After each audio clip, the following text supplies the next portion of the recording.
At my daughter's sweet 16, my mother raised her glass and said, "Maybe skip the cake, honey. You're looking a little wide lately." All classmates. The boy she liked. Silence. Then laughter. I didn't scream. I just stood up and made sure none of them ever came back. I'd been up since 6 in the morning that day. Cake, garlands, music, guest list. My daughter's birthday, 16. The first real celebration. My gift. A chance to feel like I'm not an empty place. Not a statistic. Not an addendum to someone else's expectations, but a protagonist. That's something no one's ever given me. I decided she would get it. The house glistened. The dress on the bed was vintage. The dress is green with buttons and a belt. "Do you think it's not too much?" she asked, pulling him close to her. "You can't be too much on your birthday," I replied, fixing her hair. "It's your day. The rest of us are just extras." When the guests arrived, I stepped aside. I never like to be in the center of things. I know all too well how it ends. I made hors d'oeuvres, adjusted the candles, pretended I wasn't watching her laugh and glow. At some point, Jake showed up.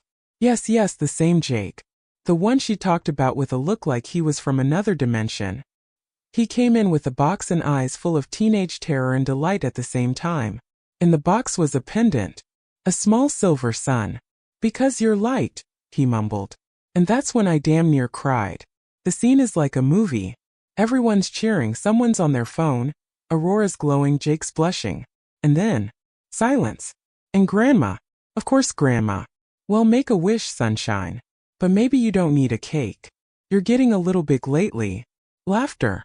Somebody jumped. Somebody giggled. Jake giggled. And that was it. All the magic was nothing. Like a burst balloon. Aurora ran away. I stood there looking at my mother. That theater girl in the necklace I bought with my money. At my father, who of course remained silent.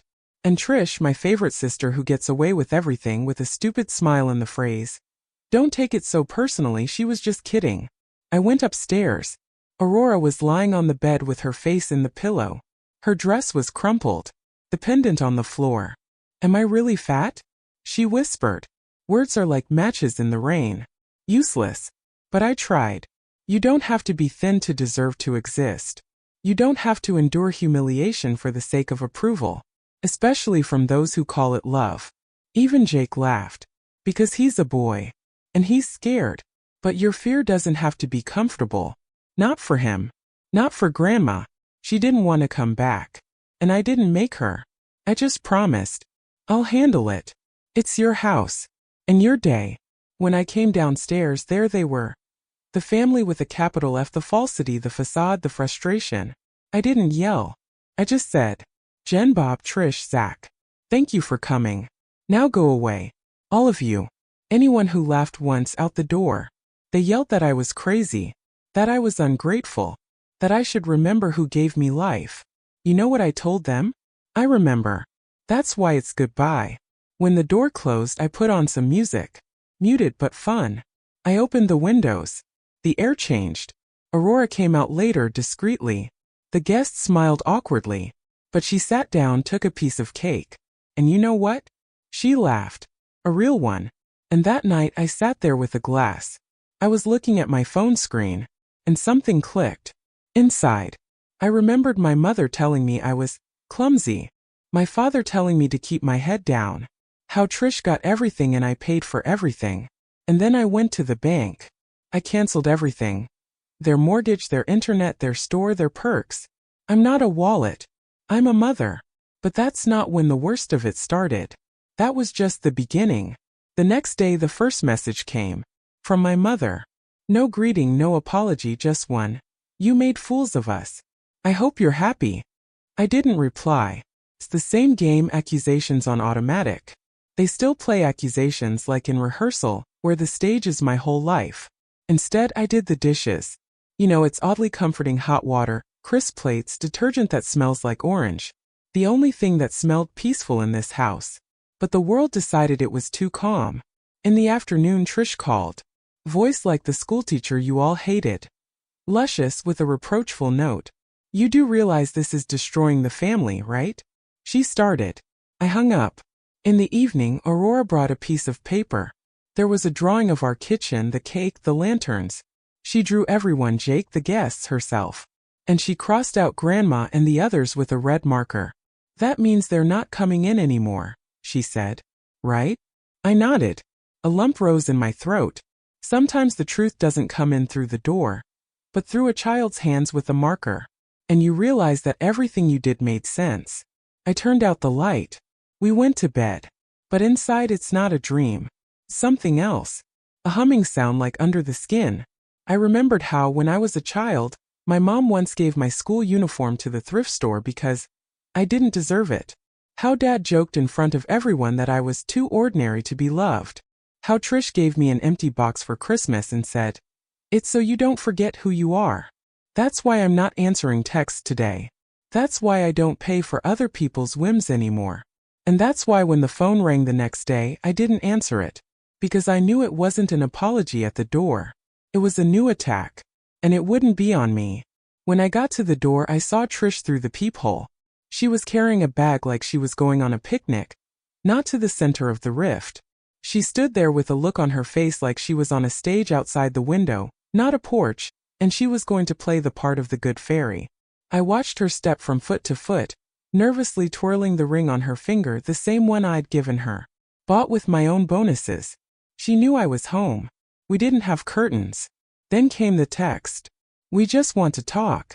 No scene. Just family." Yeah, sure. No scene. And everything before was apparently a rehearsal. I didn't open it. Instead, I turned back to Aurora, who was painting her nails green. "The color of hope," she said. We were silent. "Sometimes silence speaks better."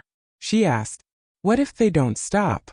I replied, "Then they will know what a person who has run out of compromise looks like." We didn't speak again. And then she fell asleep right on the couch, with her nail polish open and a streak of chocolate on her cheek. I tucked her in and realized that for the first time in years I didn't feel guilty. Not for anything. Fear though, yes. Fear that this time they'd hit below the belt. And I was right. The next day, the school sent a notice. "No big deal, just 2 women came to talk to your daughter without an appointment." 2 women. I didn't even ask for names. I had no choice. My heart already knew. There it was, another blow.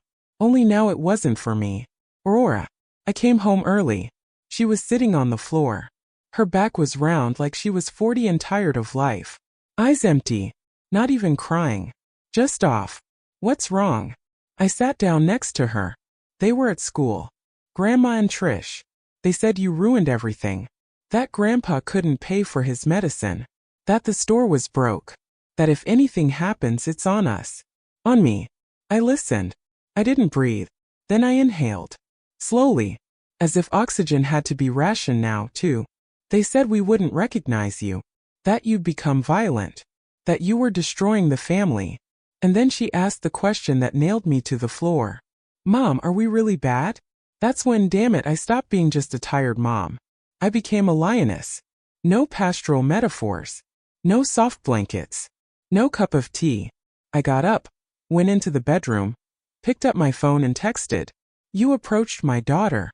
You tried to intimidate her. You no longer exist for us." They didn't reply. But they didn't disappear. 2 days later, the blackmail started. The mother sent photos of the recipes. He could die. Then a photo of the store. "If everything collapses, it'll be on you." And then the audio. Trish. With fake sobs and the pathos of a high school stage actress. "We just wanted to explain ourselves. You'd suffer too if your family was taken away from you." And that's when it clicked. No one took me away. They were never with me. I just pretended for too long that they were family. But they're not family. They're just dependents with similar DNA. I never paid again. Not $1. Not a center. They thought I'd come back. That it was all hysteria. But it wasn't. It was growing up. A week later, the bank froze the loan on my parents' house. I knew. Because it was in my name. They couldn't do it without my signature. And now no roof. They wrote. Threatened. They pressured me. My father sent a letter. A scan. Legal advice. Can an adult daughter be required to pay her parents? The answer was no. Then it started in a circle. Pity, threats, pity again. At this point, manipulators usually run out of script. But mine was just beginning. The Aurora came back to life slowly, like a plant after a hailstorm. Sometimes she asked me if it was normal to be angry. I'd say, no, that word can be home too. We started walking. In the mornings. No cell phones. Just breathing. I could feel her around me again. Not like a shadow. Like a person. Someone I protected. And then the letter from school came. Paper. Stamped. And inside a thank you. For putting limits on my contact with my relatives.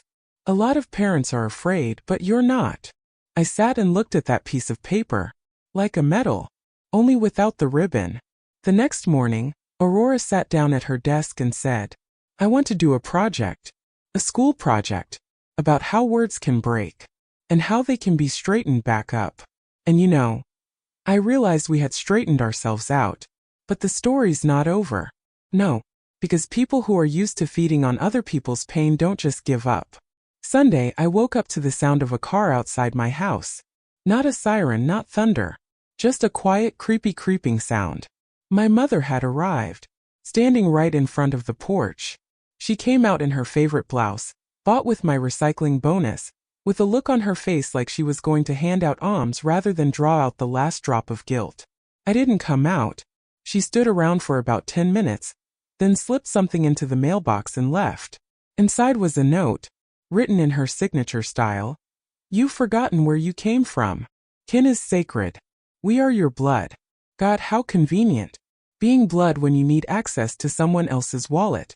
But when I was thrown into an orphanage for a week at 17 because the house wasn't interested in me, there was no blood then. I tore up the paper without reading any further. Not even out of principle. I just couldn't bring myself to breathe in that old smell again. Guilt, duty, humiliation wrapped in supposed love. A day later, they sent over a family friend. He just happened to be in the neighborhood. He came by under the pretext of saying hello, and mentioned in passing how it was a shame that a good family had fallen apart like that. I looked at him and replied, the family didn't fall apart. I just removed the parasites.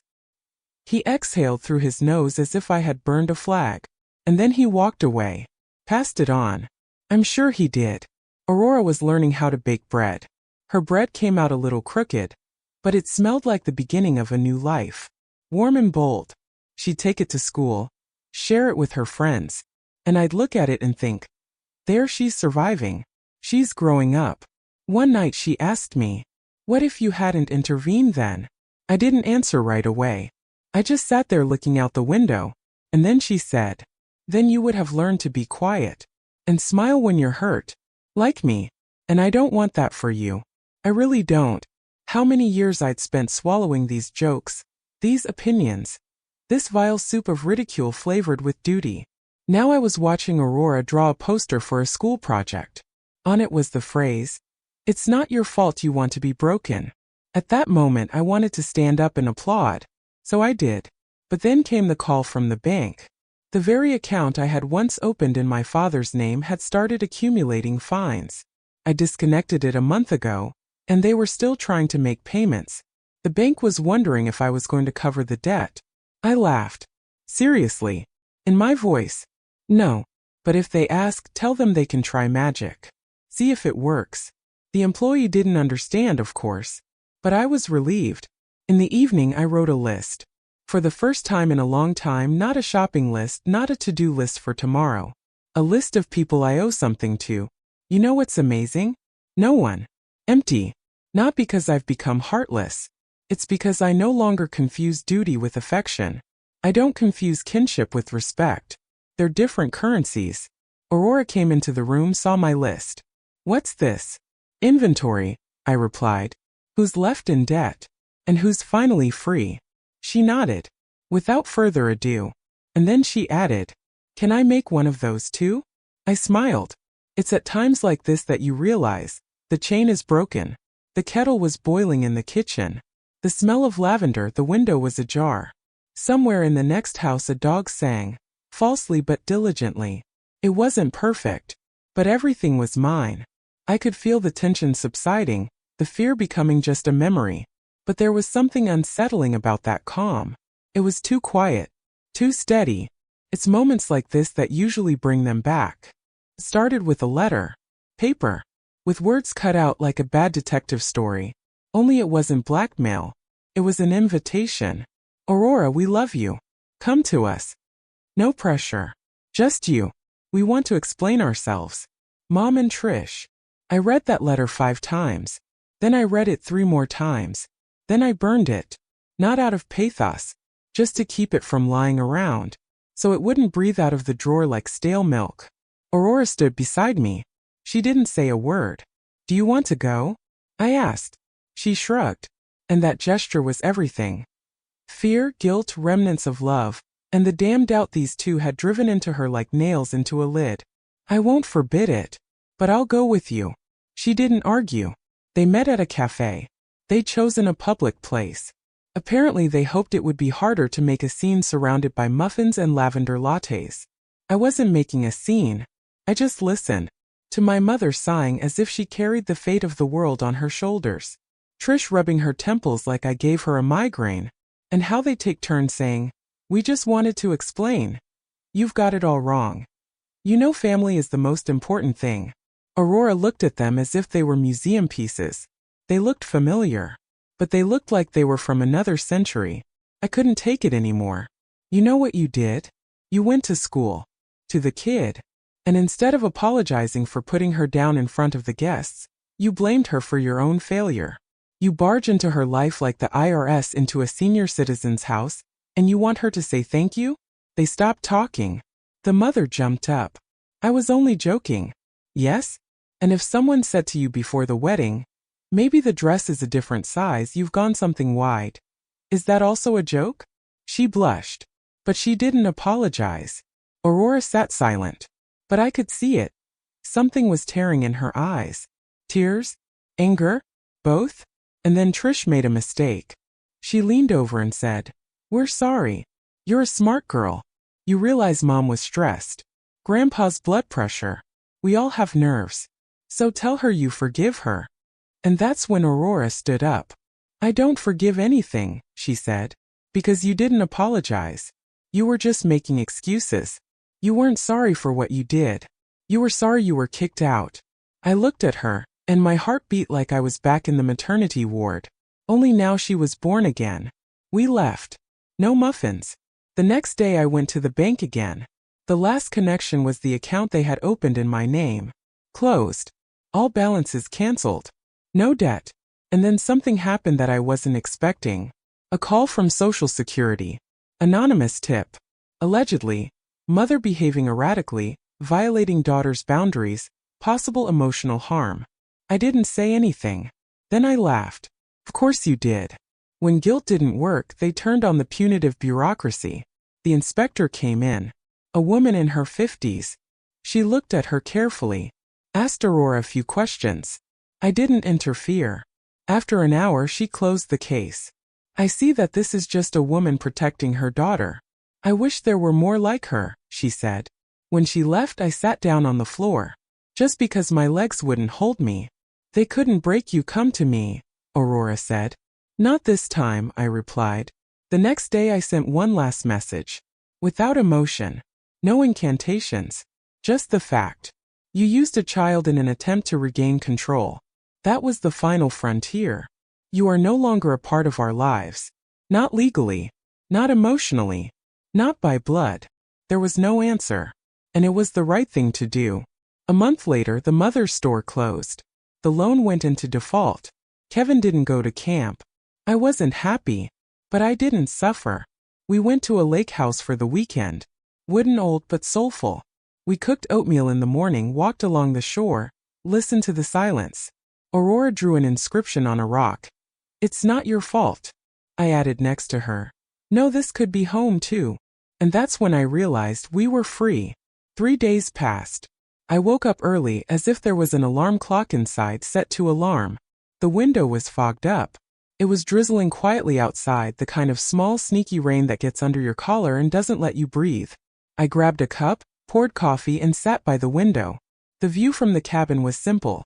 Pine trees, the lake, a red boat on the shore.